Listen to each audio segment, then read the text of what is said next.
Say hi, Joe, if it's you, if you know Ben. That's lovely. You picked that one faster than I did. Right, we're not going to hang around today because I've got a feeling we're going to be a bit squeezed on time. So we're just going to get stuck straight in. So I'll do an introduction just because some people may not have attended one of these before and won't know the format. So I do have a little intro. So here we go. Hello and a very warm welcome to this Explain Pain in the Clinic. My name is Joanna and I am Director of NOI Group in Europe. And I'm joined this morning by my very good friend and NOI instructor, Dr. Ben Davies. Morning, Ben. Good morning. Even. So Ben has been a NOI teacher for well over 10 years and he has taught hundreds of Explain Pain courses to thousands of clinicians all over the world. He is an active clinician himself, currently working in the NHS. Ben, would you just tell us briefly what your role is at the moment, please?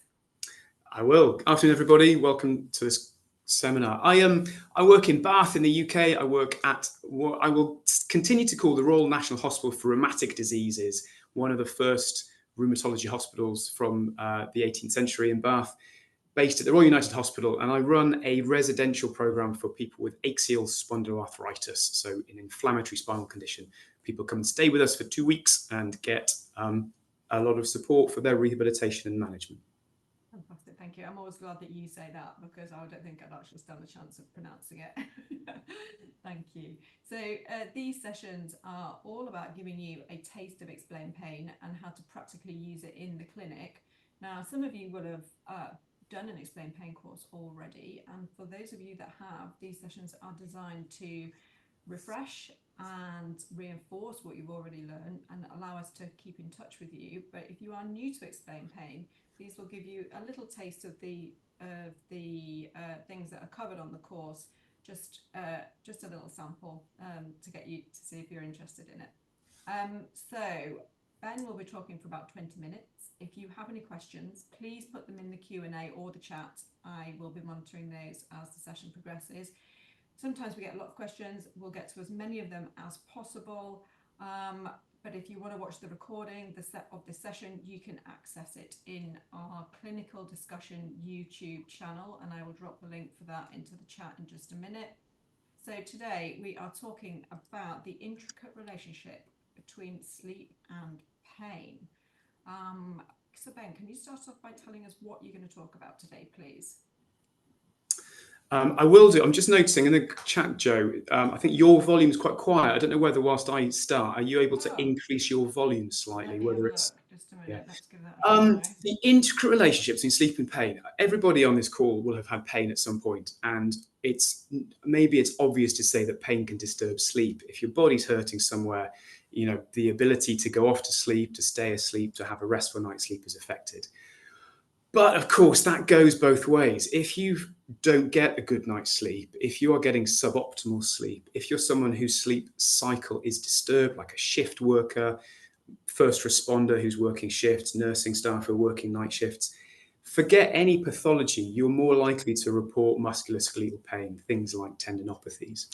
So the two go hand in hand. And I think what we want to think about is how can we address sleep in order to address pain? But also, how might we address pain in order to improve sleep? I'm going to focus on the first of those two things. Okay, fantastic. Is my microphone volume better? It is for me, certainly. In fact, I'm even going to turn you down slightly. My volume. Perfect. Thanks. And sorry about that. I had my settings slightly wrong. Oh, brilliant. Thanks, everybody, for letting me know.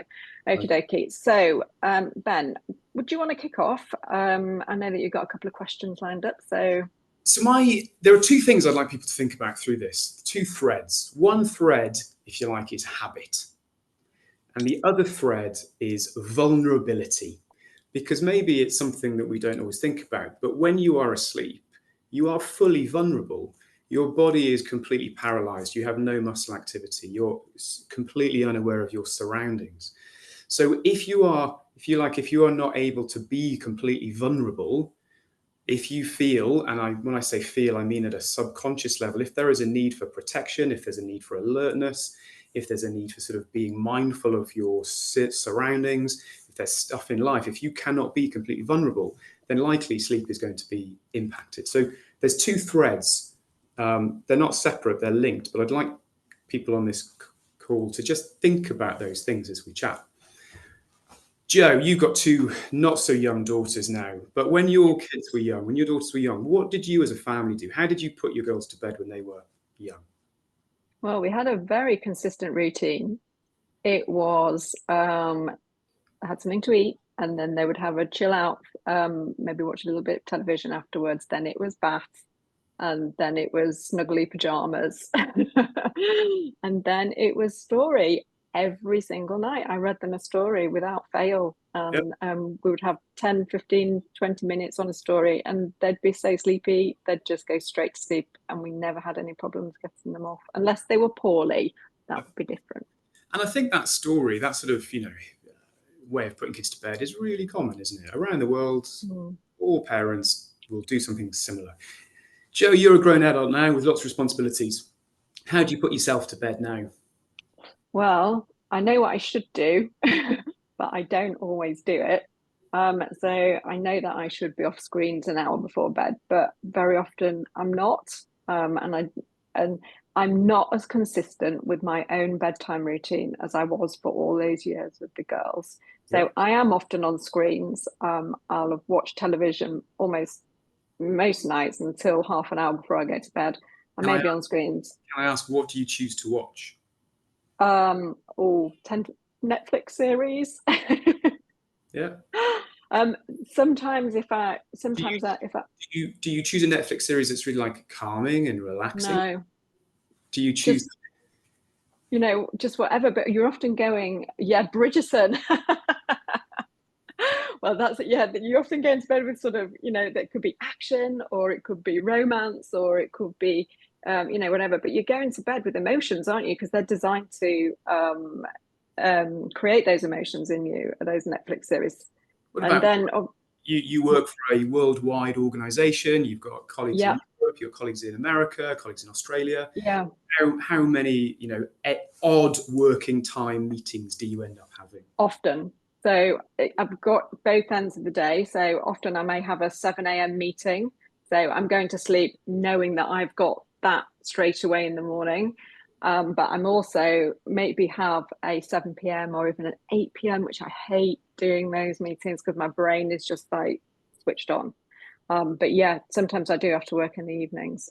No, this is stuff, this is life, isn't it? This is the job you've acquired. This is the role you have. This is, some stuff is unavoidable. However, it is impacting on to some degree your quality of sleep, and you could say your quality of life perhaps. So you can take that very everyday example, and there will be people on this call who are doing academic work late at night, who might be self-employed and doing their accounts, maybe into the evening. So vulnerability and habit, when these things are not, when you are not setting yourself up for a good night's sleep, for a recovery period of time, where are the changes? What can you change in order to get optimum sleep? That's the question I think that as clinicians we should be inquiring of people.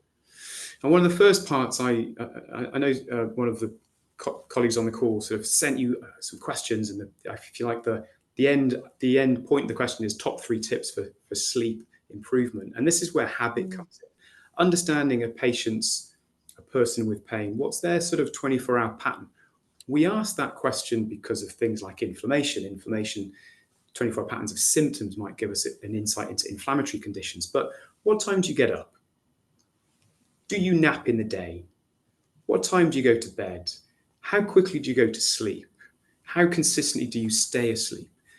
What many people recognize is if you've had disturbed sleep last night, what are you possibly quite likely to do today is, well, sleep in, stay in. I'll have an extra hour. I'll knock the alarm off. When that begins to become a habit or a routine, or there is no routine, if your waking up time is out of regular sort of window, then your whole body clock is out of kilter. The thing that resets our body clock is seeing sunlight. So when you open the curtains to the North Yorkshire countryside and you get sunlight, that resets your clock. People with pain often, I say often, what they can fall into the habit of is losing that regime, that routine. If you've got poor sleep, what's hard, and of course this overlaps with fatigue, what it's harder to do is say go to bed earlier. Because just going to bed earlier, if your sleep urge, the need to sleep, is not at a sufficient level, perhaps because you slept in this morning, perhaps you had you went to have a power nap at 3 or 4 o'clock in the afternoon, and that 10 minutes turned into 45 minutes or an hour, your sleep need is not as much when it gets to 10 p.m, 11 p.m. So just saying go to bed earlier doesn't work. Then the person's lying in bed getting frustrated that they're not sleeping. So one top tip is have a wake up, have a get up time, expose your eyes to light, daylight, sort of window, maybe a 30-minute, 60-minute window. If you've had a rubbish night's sleep the night before, still get up. Keep the routine, or build that routine. Build back towards that routine is probably a really important tip. Yeah, that's a really, really interesting. So you're talking about the pain. So we talked. Okay, so there's a question here from Tina. I'll just ask this now. The strategies we can advise patients to improve their sleep if they're night shift workers. They're in a slightly different scenario, that they haven't got the same circadian things going on. Yeah. Have you got any ideas for that, Ben? Change jobs. I think this becomes a choice of the person. You know, if you're a shift worker, you probably get enhanced pay rates. You probably get out, on social hours. I think this has to become a choice for the person. Do I have the extra income, or do I shift to a 9-to-5 job where I can then work on my sleep? If you as a clinician and the person who you're sat with, if you decide that sleep is such a factor in their presentation, but you've got this immovable object of night shift requirement, you've got to make a choice. And you, clinicians here, you have to help the person come up with their choice. If they choose that actually the income is more important, that's their call, that's their choice. But they've got to do that in an informed way, I think. Really difficult. So I think what I said earlier, if you're frustrated getting into bed, if you're going to bed early, you get into bed, you're frustrated. And then, that really highlights the psychological link. And Joe, it's what you were talking about as well. If you're psychologically aroused, if you've been doing stuff, if you think of habit, how you put your kids to bed, habit, how you sort of have to now, what are you doing in your later afternoon, early evening, later evening? What's the person doing that is arousing? And things like work emails, things like watching the news. The news is full of rubbish and awful things happening and stuff that's out of our control. If we're watching the Netflix series that's a sort of murder mystery, missing children, serial killers, how is that relaxing us psychologically? How is that preparing us to be vulnerable when we're asleep? If we're doom scrolling through Instagram, Facebook, news feeds, seeing how good everybody else's life is on their Instagram feed, we all know it's rubbish. Their life is not that good, but it still kind of infers that they've got a great life, and maybe the person's life isn't as great. Can we cut that? Can we reduce that? On courses, we'll talk about DIMS, won't we? Danger in me. What are the things that are threatening, triggering, arousal increasing that the person is doing or is present for that person in their life? And if they're doing those things in the sort of, early to mid-evening with an expectation that they then head off to a nice restful night's sleep, can those things change? Can you just explain a little bit, Ben, for anybody that doesn't understand what a DIM is and the impact of a DIM on the person's pain experience? Danger me. We on the course and in NOI literature, NOI books, we think of there as being maybe 7 domains of things. So things you smell, see, hear, taste, and touch.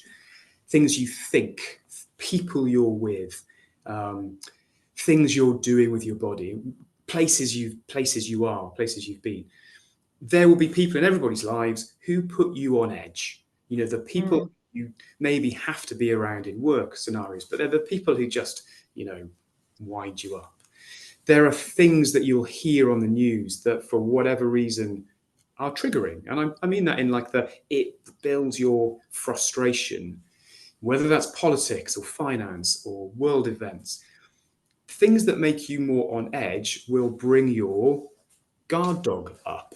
They'll bring your alert protective system up. And if your alert and protective system is up, one of the worst scenarios or strategies to have is vulnerability and sleep. So the two things can't go hand in hand. Now, we can't probably never look at the news. We can't never be on our work emails. We can't never go onto Facebook. But maybe there's a thinking about, when do you do those things? Can you sort of have a bit of a social media news sort of blackout from 4 p.m. onwards, 6 p.m. onwards? Yeah. The flip side is safety in me. What are the things that make you feel centered, calm, relaxed? Are there smells? This is why things like lavender sprays on the pillow, you know, are often used or advised, because lavender tends to, for many people, be quite a calming sense of smell. Do you have thoughts that you can have? Do you have meditation practices, breathing practices, mindful practices? Do you have physical practices like some really low intensity yoga that would allow you to kind of go? If that balance between danger and safety is in the danger side, sleep is going to be much less of a likely strategy. How do you shift that balance towards safety so that that idea of vulnerability is, you know, acceptable? Yeah. It doesn't mean don't watch TV, Joe. I mean, rather than the Netflix, you know, page turner, you know, screen box set that you know kind of winds you up and gets you wanting the next one. Could you watch, I don't know, Last of the Summer Wine, or something that's really calm, or something that's really like nice? Yeah. A little bit sort of, you know, there's no murder, there's no assault, there's no violence. It's all. Does that just sort of set you up for a better? But we do inherently know this, Ben, don't we? I think most human beings have this sense and this sort of barometer. They know that, you know, it causes agitation. Whereas, like you say, if you're watching Last of the Summer Wine or Rick Stein or something like that, you know, it's a completely different feeling that you're going to sleep on. I think it's recognizing this. I think maybe we think sometimes sleep is just a thing that happens. You know, you just bed and sleep happens. But actually, it's quite, maybe we should view it more as an active process. Yeah. Like as a parent, like you did with your young kids, you know, we need to set up that organism to be able to go into that state regularly. So being confident in your environment, your security, your safety, the people you're with, I think is really, really important. I think it's really easy to use this term sleep hygiene in a long list of things that clinicians should be talking to patients about, and then in turn that clinicians talk to patients. It's the kind of like tick box list sort of thing, but actually it's so important. It really does need this level of explanation and understanding, and why these little, are seemingly you know, small things like a television program that might affect the mindset that you're going to bed with are actually so much bigger than just sleep hygiene, because the on effect of that is huge. And is it a bit like thinking of, you know, we all know people who smoke who never get a history of lung cancer. You know, there are the big kind of causes, and there aren't the big causes. We've got to think about, maybe the phrase would be marginal gains. So someone will say, but if I cut out caffeine after 2 p.m., you know, I know friends who have triple espressos after dinner and sleep perfectly. Yeah, there are those people who can do all the wrong things yet still sleep well. But if sleep is a problem, and therefore pain and sleep are a problem to you as a person or as a patient in your clinical service, then can this person make little changes where appropriate? This is the challenge with things like the shift workers. You've got a situation that you can't change. So maybe if you can't change the shift working pattern, can that person ensure they practice relaxation when they are going to bed? Can they think of their diet, lower processed foods, more whole foods? Can they get into the habit of a certain piece of music as they're going to bed? Then every time they sleep well, that links, that association of positive, almost like positive affirmations. If I have a good sleep with that piece of music, if I have a good sleep, when I was a kid, I had Ovaltine every evening and I slept really well. Okay, well, is that a trigger? Is that a positive association between the Ovaltine, that sort of milky drink, and a good night's sleep? Is that what lavender does for you? Yeah, I get that completely. Triggers really important. I just wanted to just very briefly touch on this idea of the bidirectional nature of sleep. So we've talked about the importance of cleaning up your act of setting yourself up for good sleep. What is the impact of poor sleep on pain? It certainly makes it worse. Poor sleep on pain, I think, both from two perspectives. One, people would say pain scores, numerical rating scales, however you score it, will be worse if you haven't sleep. But also ability to cope decreases. This overlaps with fatigue. This is the complexity. So if you've not slept well, you're probably more fatigued. If your batteries are already starting off lower, your coping ability for the managing pain is lower. So you've probably got more pain and less coping. So it's a bit of a double whammy, really. Yeah. Okay, thank you. Got a couple of questions that I think we can probably answer fairly easily. From Tina, should we advise patients not to exercise later in the evening since it affects sleep cycle? I think it depends on two things. What's the exercise? I probably going to a boxer-size high intensity class. I probably advise that probably doesn't sound the right thing. Going to a calming yoga class, which has lots of breathing practice through it, probably the right thing. Class. But also, does that make a difference for that person? It's a bit like the caffeine question. Actually, some people, I used to go to a gym and I'd actually go quite late and I'd do some quite high intensity stuff and I'd go home and I'd be showered and straight off to sleep. So individual assessment. If you made that change, if you dropped that exercise, change the intensity, change the timing, the recursive question is this better?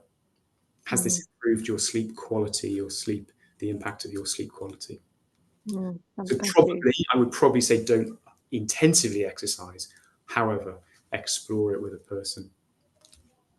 Thank you, Ben. And from Tina, again, thank you, Tina, great question. What are the most valid and reliable outcome measures we can use to assess patients' sleep quality?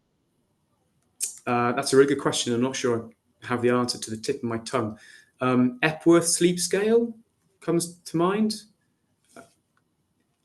I won't guess. I couldn't tell you the best, most valid and reliable sleep outcomes. It's not something that I've got recent experience of. I can remember it from some other stuff I did, but I'm not certain, Tina. So I can't answer that one. Okay, thanks, Ben. And then from Dominic, great question. Joris, people feel distracted and unsafe due to their pain. What can help them have a good sleep? Well, I can see, I don't know if it's Dominic as well as asked a question about sort of get comfortable. This is a really tricky question, I think. I hesitate when people ask me as a clinician about mattresses, pillows. Obviously, we can spend, high amounts of money on pillows and mattresses. And sometimes people will sleep best with the cheapest IKEA mattress. And sometimes they spend thousands and their sleep is no better. I think what I'd highlight is I don't believe there is a proper sleep posture. So some people like side lying, some people like lying the back, some people curl up fetally.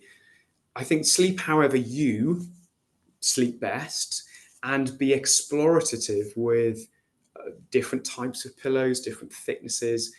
I don't think there is not a one size fits all piece of advice we can say, which makes it really tricky. And I definitely understand the question. I think it's a question clinicians get asked a lot. And I'm always a little bit hesitant because I don't feel I can give that advice. What I Sure. want someone to do is not spend huge amounts of money, but maybe have, a bit of a selection, a thicker pillow, a thinner pillow, a thicker pillow with like a towel down the length of it, so they've got some sort of neck support.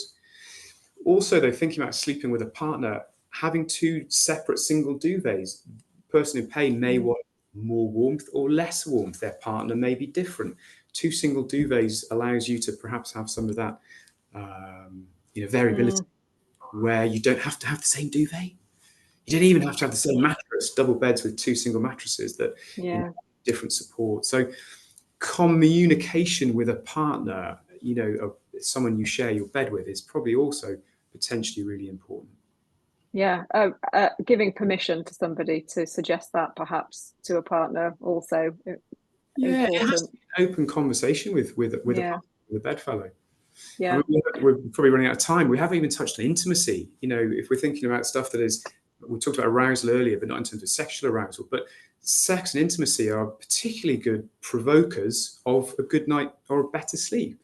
But if you're in pain, the likelihood of your intimate life being unaffected is unlikely. It's likely to be very affected. And is this a conversation that we ever have with people? Probably a topic for another discussion group. Well, I know that you do talk about this in the course, Ben, don't you? I know that you spend a fair bit of time talking about these different things in the course. So, we're just doing an introduction today. We'll cover as much as we can. And then a great point here from Natalie, and I think this sort of takes us on naturally from what you've just talked about, more the practical things you can do for sleep. Natalie says, patients may say pain stops me sleeping. Pain management, obviously, and also some acceptance is needed, but leading towards optimizing sleep routines. Would you agree? Yeah, absolutely. And this is the bidirectional bit. So we're often thinking about optimum analgesia. So what analgesia has someone got? When are they scheduling it? Are they keeping in a little bit of paracetamol for sort of late evenings? They're going to bed with a degree of paracetamol load in their body. We've got to be cautious. There was a question, wasn't there, Joe, about the role of things like gabapentinoids used for neuropathic pain and some of the antidepressants like amitriptyline used for sleep. Those things sometimes help, but they often, can also have consequences or side effects. And I know certainly in the UK, GPs definitely don't want to give people sleeping tablets because you might be unconscious, but you're not getting the benefits of sleep, and very addictive. So yes, what advice can you give as a prescriber if you prescribe as an OT in terms of positioning, using heat, using warm showers before bed, but also even just lying in bed doing some active breathing, meditative type breathing. Very often that allows the person to drop off despite the pain that they're experiencing. I think there's almost an image of like pain filling the gap when we're trying to become unconscious, asleep. We try and shut our brains down, and pain sort of fills the gap or as you're trying to shut down. And that's perhaps a reason why getting off to sleep is difficult. Yeah, really good point. Really good points there, Ben. We'll just do another quick couple of fire. Are you good just to do a couple of quick fire questions? I'd really like to get through. So the question that I had from somebody who emailed me before the session, she said, could you ask if Ben has any recommendations for patients with severe restless leg syndrome and insomnia, and when dopamine agonists are being phased out and low-dose opioids, oxycodone and methadone are being prescribed? I think restless legs is always tricky. I view it as the body not having enough inhibition. So you're trying to kind of, your body's trying to kind of become paralyzed, and that point where you're absolutely still in sleep, but there's a bit of excitation, so muscles kick out, legs kick out. The drug side of things, I don't. I'm not a prescriber of any of those drugs, so I don't have really anything that I would like to say confidently in that zone. But I think practice of any of those things that calm you, bring you down, and that's the role of meditation, breathing, mindfulness, calm apps playing, white noise, raindrops on the window sort of sounds, anything that's sort of occupying your brain, but bringing that sort of stimulation level down to the least. But I think it's a really tricky clinical presentation to change. Yeah, thank you. There was one here about, oh my goodness, they're coming in. Let's have a look. What's your take on protein in at night for quality of sleep, and similar on whether the use of melatonin must be encouraged as part of a long-term strategy? Protein, I guess it's within that sort of, if you going to bed hungry, going to bed overfull, going to bed thirsty, those extremes, that probably doesn't help. Some degree of food in your stomach heading to bed is possibly helpful. Historically, milky drinks, Ovaltines, those would have a degree of protein in. I think protein's probably better than maybe sugary, carbohydrate-rich things. Going to bed on a bowl of sugary sprinkled Frosties, sort of high sugar containing food, it's going to bring your system up. So I think, yes, protein, half a banana has got tryptophan in it. That's supposed to be sleep promoting. So I think there is a role for protein, but that doesn't mean a steak a night just before you go to bed. It's just small amounts. Yeah, thank you. Thank you, Sanjay, for the question. A really great question. And is sleep thought to be a cause contributing factor to fibromyalgia, from Adam? I think it is. And I think the challenge is, if we think of the other contributing factors to fibro, adverse childhood events, life stresses, psychosocial factors that are driving that pain experience, then you have this complex network of factors in the person's life, putting them on edge, sleep being poor, system being dysregulated circadian rhythm, pain increasing.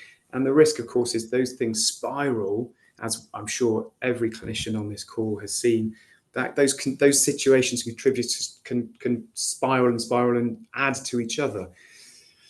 When you're meeting somebody as early in their journey as possible, how do you just see if you can tweak those contributors and manage each of those contributors, kind of to the lowest ability? And this is why I think every clinician should have some language and confidence.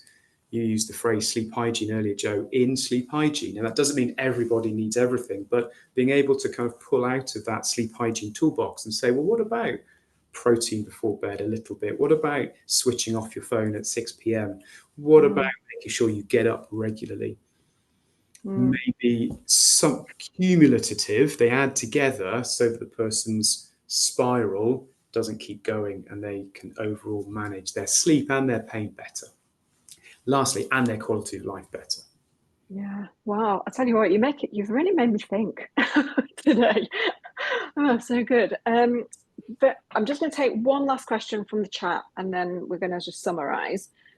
What's your view on sleep trackers, from Katie? I don't think the science is there yet that they're useful. Some people like them. They like the kind of recovery score. They like the kind of data. If they like them, that's fine. Equally, some people get too hooked in on them. They get too focused on the data rather than the sort of strategies. I think if you wake up and you feel great and ready for the day, that's as good a measure as if you wake up and feel, rubbish. So I think, we all know what it's like to wake up feeling ready, and we all know what it's like to wake up after a crap night's sleep and feel, pretty rubbish. So I wouldn't encourage people to invest in sleep trackers. However, I can't show you, but I use an alarm clock that actually tracks my sleep, and I'm kind of interested, but I don't pay it too much attention. Yeah, thank you, Ben. We have so just to wrap up the content from today, I know we've got a couple of patients in the audience, and so could you just summarize by saying what do you think are the most important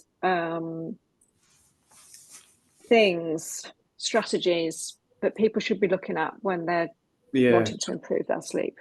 Top two or three things. One is habit, and that's starting in the morning. So have a regular wake up time, get up time, circadian rhythm reset.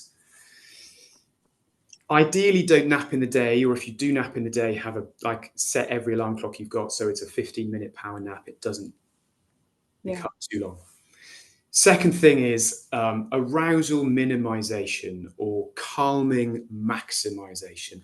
Treat yourself like you treated your kids when they were young. Yeah. You know, have that routine, have that wind down, have a point where emails are off, watch TV, read books that are calming, that are sort of somnolent. Get in, and lastly, this is number 3, get into bed when you're sleepy. If you get into bed, and I slightly touched on this, if you're getting into bed and you're just looking at the bed going, oh my God, I've got to be in this thing for the next 7 hours, you know, it's awful. Yeah.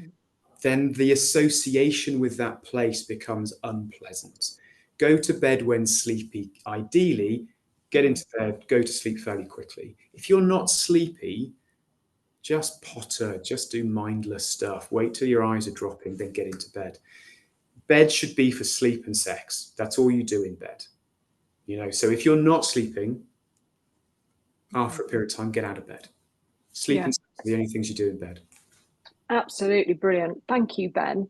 I want to thank you for a fantastic session. You are so knowledgeable. Like, we've thrown so many different questions at you today, and you just answer all of them. And I hope this has given people a taste of, you know, the potential of what they can learn from Ben. So if you are interested if you haven't done one of Ben's courses, his Explain Pain course, and if you are interested in learning this in this kind of depth from Ben, who is just amazing, he's just such a brilliant teacher, then he does have 2 courses coming up. I've put the links to them in the chat. There's 2 different formats. One is a 2-day format, and then one is a night school format. Could you just very quickly, Ben, tell people the difference between the 2 formats if they are interested in attending either of those courses? Of course, so 2 days, all the information online, 2 days, compact, but quite hard work. Obviously, quite a bit of screen time. We break it up. We try and have as much interaction as possible. Night school, same content. You know, there's no difference in the content. The workbook is the same. The slides are the same. It's Saturday morning for about 3 or 4 hours. I can't quite remember. And then 5 Thursday evenings of 2 hours. Is that a bit more flexible? It's a bit less intense in terms of screen time. We try and do a little bit of, like, you know, practice in the week, or you guys are practicing in the week as you're out in your clinical services. And they're recorded. So if you've got to drop kids off, you've got an event one evening, you miss it, you can get it on catch up. And so actually it gives a bit more flexibility to people being able to attend, but content, and I would hope outcomes in terms of learning, I think are the same. Amazing. Thank you, Ben. And thank you so much. No, the 2-day course is not recorded, Tina, just the night school version. Thank you so much for joining live this afternoon and for all your brilliant questions. So we run these sessions every couple of weeks. It won't be Ben next time, but I think we have got another one coming up with you, Ben. So keep your eyes open. We'll let you know by email and on all the social media platforms too. We will send the recording link out to this session shortly after we've finished. And thank you very much. It's been absolutely brilliant. Thanks again, Ben. Guys, thanks for all your questions. I can see them coming in. I'm sorry if we haven't answered something you particularly wanted. So see you again. Thank you, Joe. Okay, have a great weekend, everybody. Take care. Bye.